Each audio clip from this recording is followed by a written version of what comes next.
ឆ្លងកាត់រអ៊ុំប្រសាកាត់មួយដំណាក់ពេលខ្លះមកបោដាក់ដំណាក់កាលបងសិនតែមិនអាចទទួលប្រវងនៅក្រោមទំនួលលំដំអារម្មណ៍ស្រួយដំណាក់កាលស្នាមបងមានទេជំនឿបងថ្មីអស់ទៅមកអាចបានស្រំពិស័យខាងខំធ្វើវាចំណាប់ដើម្បីទៅស្ដាប់រាយរំពីនោះពីអត្តន័យសូមស្ដាប់បងប្រាប់តាមសំណួរ This is my only rule សូមកុំធ្វើតែកាយឆ្នាសំខាន់ថាលោកមុនไม่ได้បានជុំមុនបែរដូចត្រៃអោយភ័ព្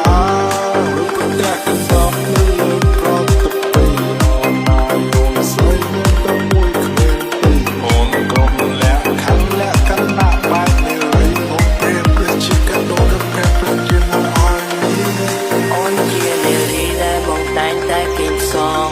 ដិននឹងស្រមៃរូបអូនមកត្រកកទោះជីវិតមរសានមកធ្លាប់ទួជាច្រើនដងត្រឡប់មកជាកិនគូអំពីគោបំណង